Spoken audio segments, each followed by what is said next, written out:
cerrar esta primera mesa, vamos a darle paso al doctor Leopoldo López Valencia, también del Colegio Michoacán, quien hoy nos va a hablar sobre los cambios en la formación de los abogados durante la instauración del Estado liberal y de derecho en México. Muchas gracias. Adelante, Leopoldo. Gracias, buenas tardes. Siempre es un placer y un gusto estar aquí en la universidad y deseo agradecer al Archivo Histórico, al ISUE, por todas sus atenciones, por la organización de este evento. También agradecer al doctor Tepos Navarro, que me dio el mejor pretexto para salir de Zamora y poder venir a este conversatorio tan interesante. Bueno, oyendo ahorita las ponencias, veo cómo puedo insertar la mía.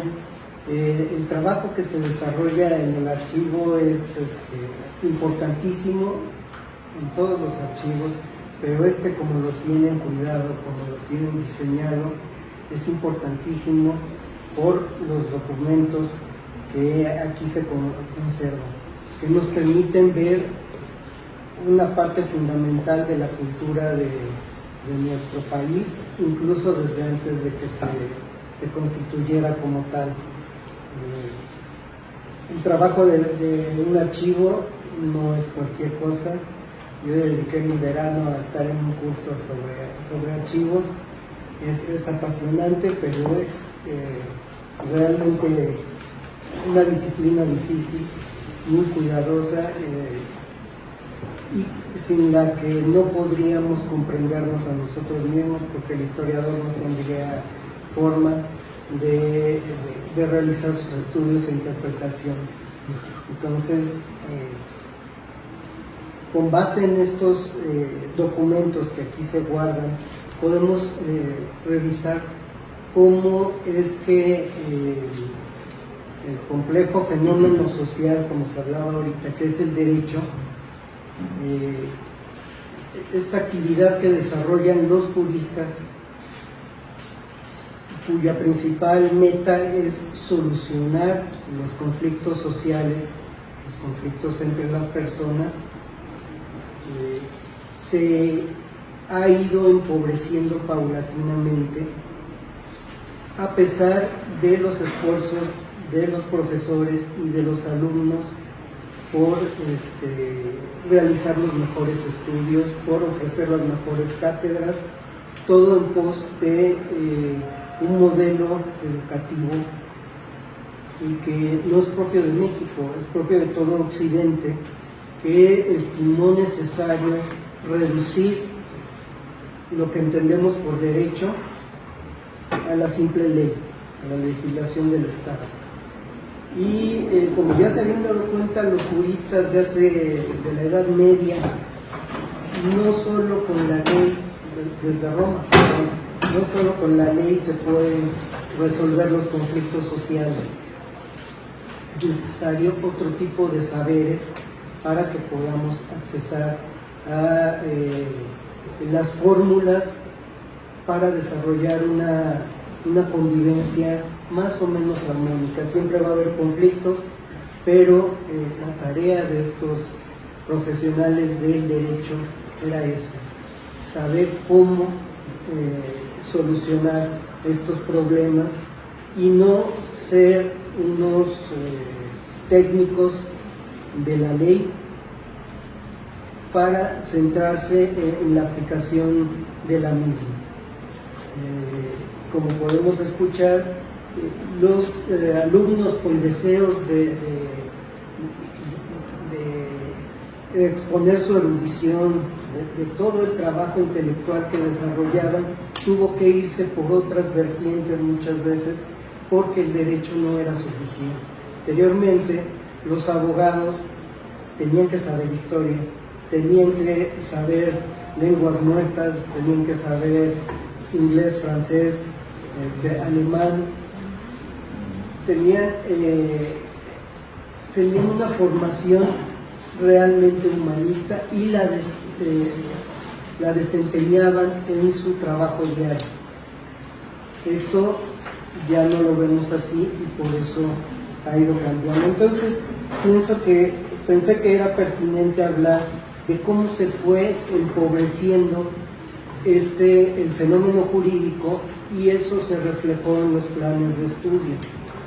Esto, obviamente, y comprobándolo con las últimas ponencias, no es que ni profesores ni alumnos decidan estudiar menos o que no les interese, sino que quedaron atrapados en esa camisa de fuerza que se llama ley, y a la que tuvieron que estar dándole círculos, interpretar, volver a interpretar para desarrollar sus estudios.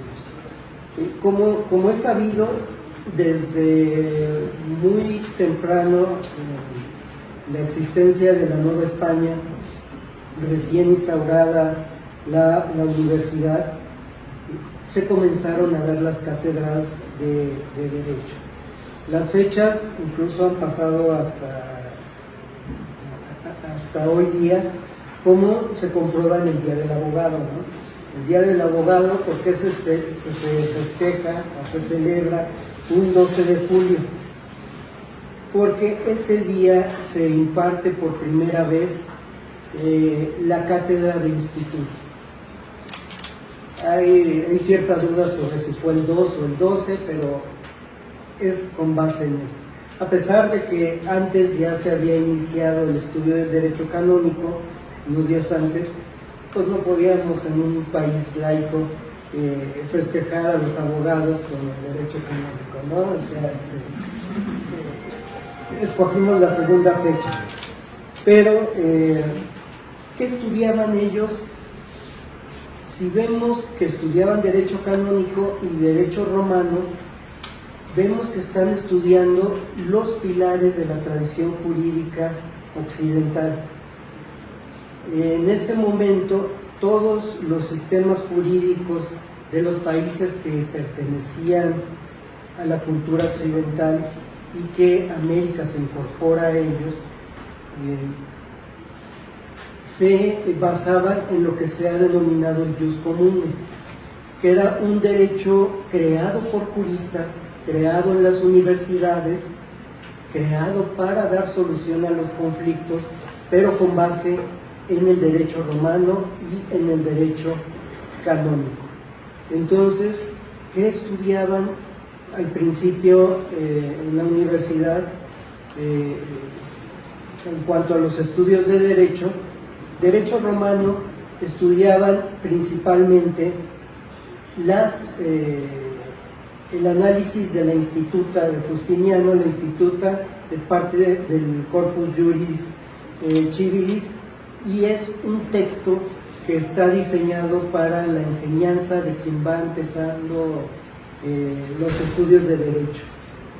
Entonces, entraban a estudiar la Instituta de Justiniano, que se hizo con base en otra instituta, un texto similar que se hizo en el siglo II por un jurista que se llamaba Cayo o Cayo, dependiendo de cómo lo veamos. También se estudiaban los dos libros más importantes del Corpus Juris Civilis: Las Pandectas o Digesto, que era un libro en donde se recopilaron sentencias o frases de los juristas más importantes de la época clásica del derecho romano. Las máximas jurídicas, como el que es primero en derecho, el que es primero en tiempo es primero en derecho, cosas así, quedaban ahí y se estudiaban. Eso daba luz para la solución de los conflictos jurídicos. También se estudiaba el códex. El códex era un conjunto de constituciones o leyes imperiales. Esto lo analizaban los alumnos en la universidad. El otro pilar al que ya me referí es el derecho canónico. ¿Qué estudiaban en el derecho canónico? La primera cátedra que se instituye es la prima de decretales. ¿Y qué estudiaban ahí? Se analizaba el segundo libro del Corpus Juris Canonici, o sea, el texto que conjuntaba el derecho de la Iglesia. Este texto fue muy importante porque estuvo vigente desde el siglo XIII hasta 1917, que se crea el Códex de Derecho Canónico.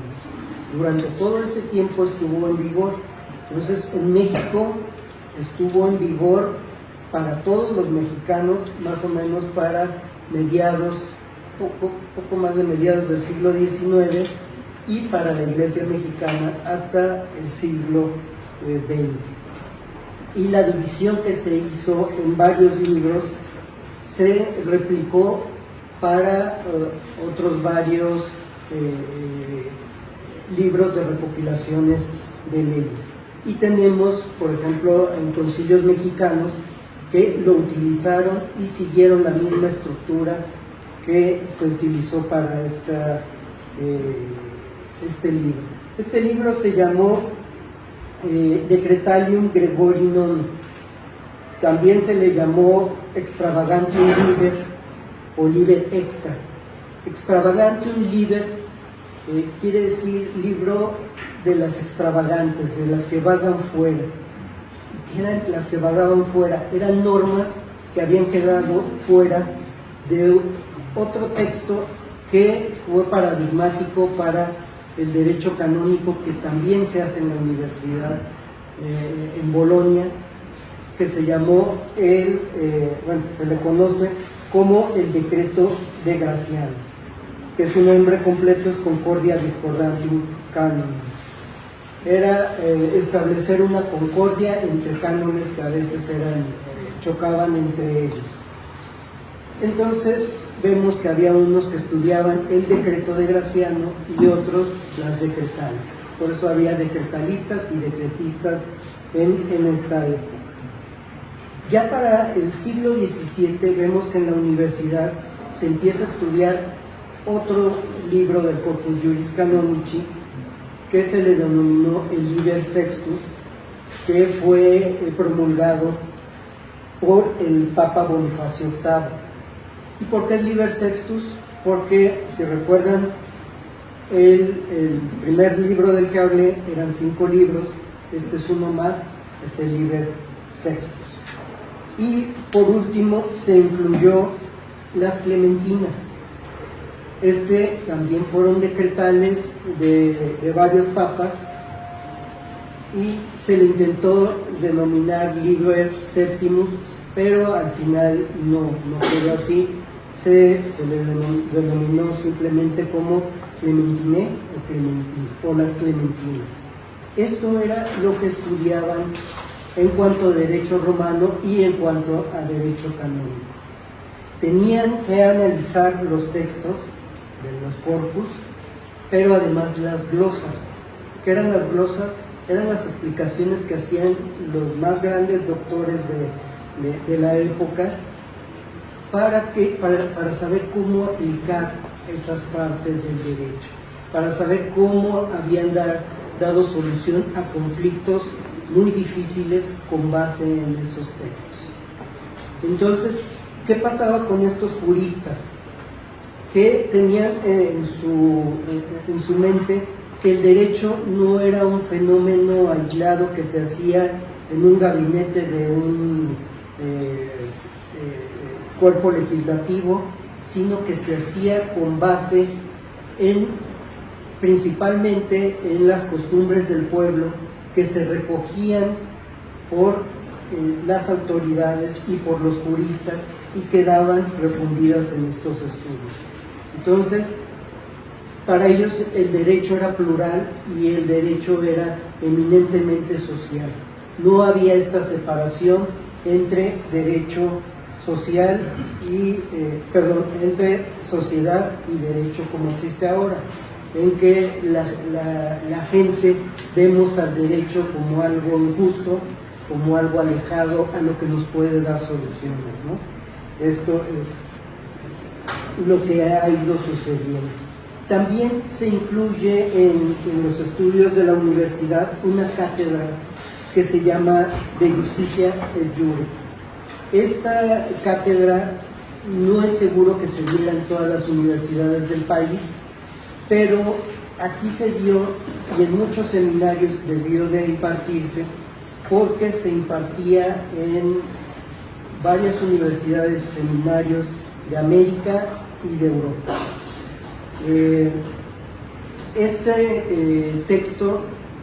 Este curso se basaba en un texto de la Suma de Teología de Santo Tomás. Los profesores de la Escuela de Salamanca, al principio Francisco de Vitoria, quitan otros textos medievales para prestarle atención a Santo Tomás y lo que dice sobre la justicia y sobre la ley. Y eso es lo que empieza a enseñarles a sus alumnos. Entonces, dentro de este panorama plural, rico del derecho, que no se restringía a la ley, en las universidades se podía crear el mismo derecho. Los estudiosos podían crear el derecho. No tenían que irse de políticos para entrar a ser diputados y luego a ver qué hago del derecho. No. Desde sus estudios, con base en lo que escribían, se hacía el derecho. Entonces, tenían un panorama muy amplio.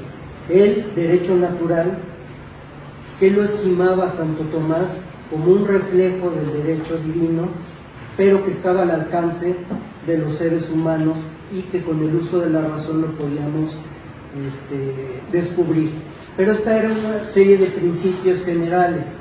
Lo que tenía que hacer el jurista y el poder político era recogerlo, tomarlo del derecho natural y convertirlo en derecho humano, derecho positivo, para que el Estado prestara su auxilio con la fuerza pública.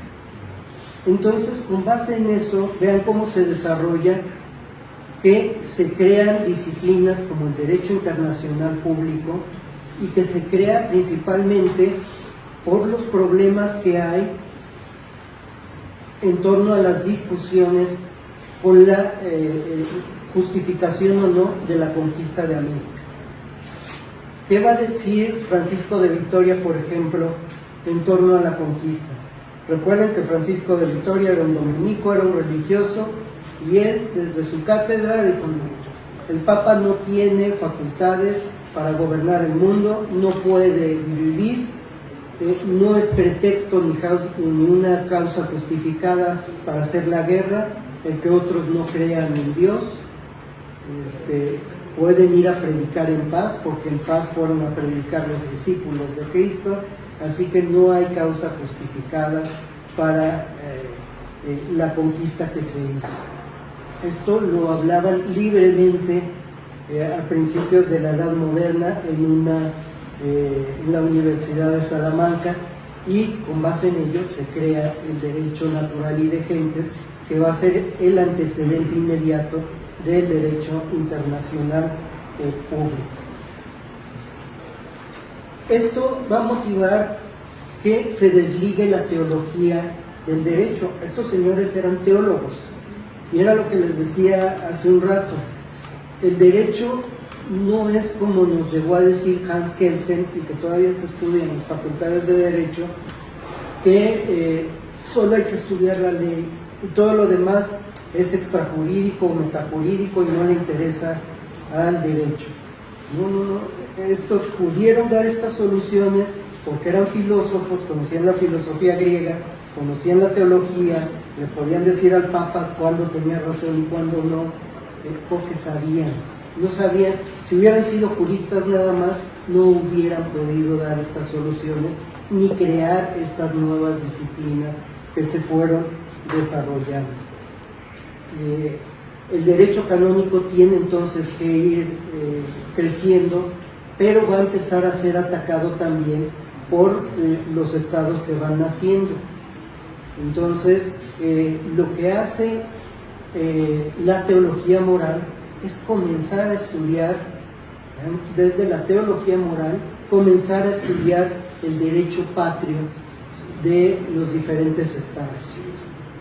Esto lo van a estar haciendo en todo Occidente. Aquí en México se hizo también. Vamos a ver si este código está hecho, este código civil, está hecho conforme al derecho natural, o este código, esta parte del código no se justifica, no es justa, etc.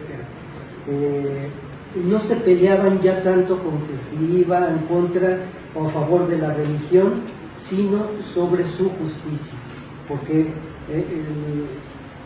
el punto último del derecho era la justicia, y para los religiosos la justicia era llevar al pueblo a la bienaventuranza, o sea, al cielo, pero también era acabar los conflictos sociales en la tierra. Entonces, se va dando esta separación entre teología y derecho canónico. El derecho canónico comienza a organizar a la Iglesia y sus instituciones, y la teología moral empieza a decir qué es bueno y qué no. Entonces llega un momento en que un delito se convierte también en pecado, y un pecado puede ser un delito, y aparece lo que se llama el fuero interno, que uno es el sacramental, que se hace a través de la confesión, y otro extrasacramental. Pero bueno, todo esto lo hacían con base en Santo Tomás, y como ustedes saben, Santo Tomás lo que hace es una suma de teología. Suma es un conjunto, era un curso, y él empieza diciendo: este curso de teología no es para eruditos, es para los que van empezando, y es como si le diéramos leche a un recién nacido para que no coma carne y le caiga pesada.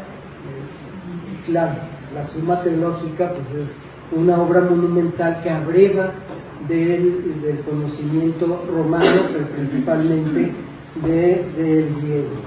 Entonces, no fue difícil que de ahí derivara esta riqueza que fue a implantarse en las aulas universitarias. Por ejemplo, en la Universidad de Salamanca se impartían las cátedras al principio con un texto de Pedro Lombardo. Se va a dejar este texto para centrarse en el Tratado de la Ley y en el Tratado de la Justicia de Santo Tomás. Y el primero que lo extiende a toda Europa va a ser de nuevo Francisco de Vitoria, a ejemplo de algunos de sus maestros. Bueno, voy a adelantar un poco. Entonces vemos que estudiaban derecho romano, derecho canónico, estos tratados de justicia y derecho, en los que veían derecho natural, derecho de gentes, o sea, derecho internacional, y poco a poco se empieza a meter en los planes de estudio el derecho patrio. ¿Por qué es importante el derecho patrio para el Estado? Porque es el que hace él, y es el que quiere que se enseñe, que aprendan, porque es el que quiere que se aplique, sobre todo cuando va triunfando los códigos legales. Eso va a ser muy importante, y vamos a ver cómo ahí se empieza a atacar al derecho canónico principalmente. El derecho romano tiene altibajos, desaparece y luego vuelve a aparecer.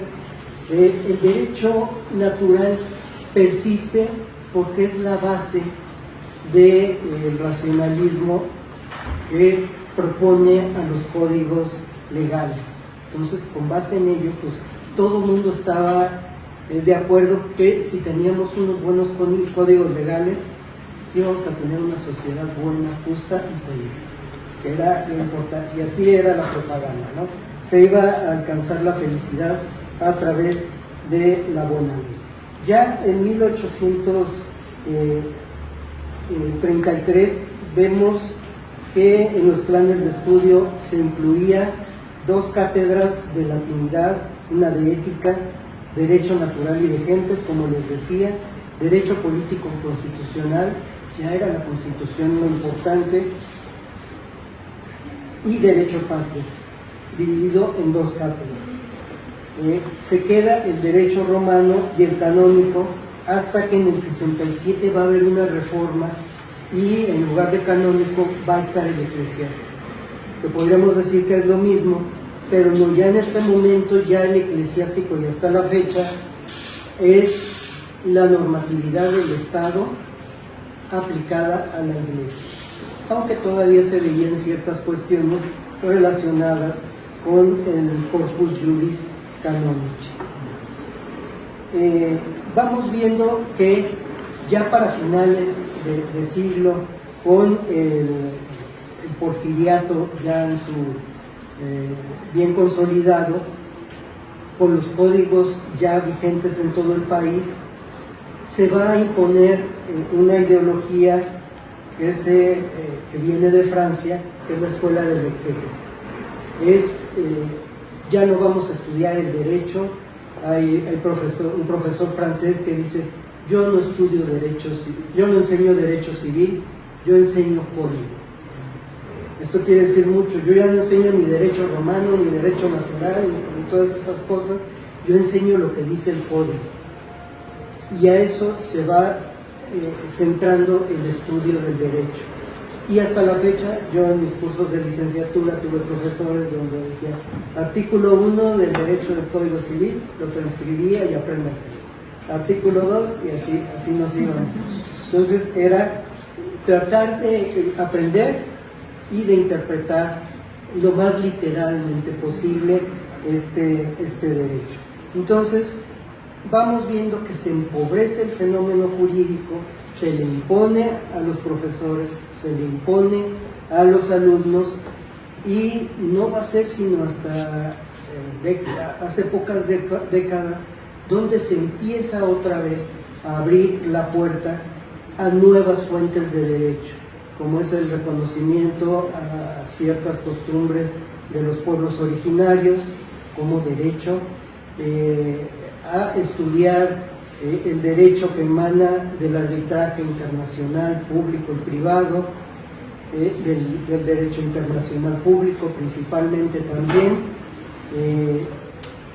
Vamos viendo que se va abriendo ante la necesidad de volver de nuevo este fenómeno social que es el derecho como algo realmente social y no como una técnica que ha tenido grandes y fatales consecuencias, como lo podemos ver en el sistema jurídico nazi, que tenían una técnica jurídica excelente, no tenía defecto, y con base en eso, porque ya no importa la justicia, importa la ley. Entonces se cumple la ley, y si dice la ley que puedo exterminar, pues vamos a exterminar. Entonces, a partir de ahí y hasta la fecha, se ha ido retomando a pasos muy lentos, como siempre es el derecho, a retomar su esencia social. ¿Y por qué nos sirven los archivos?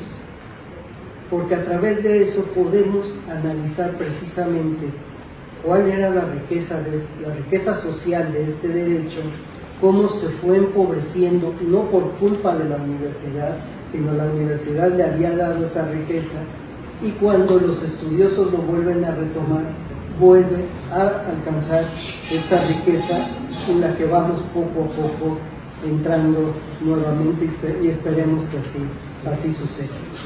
Sería todo. Muchas gracias.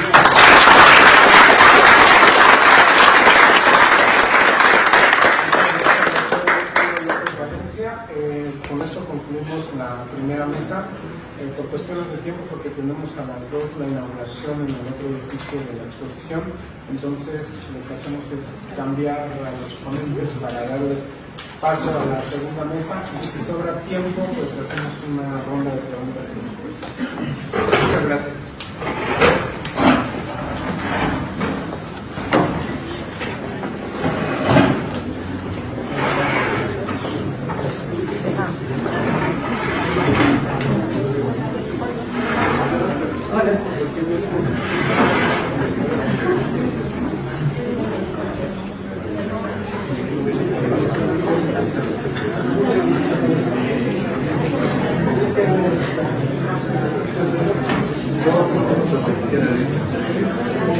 temprano.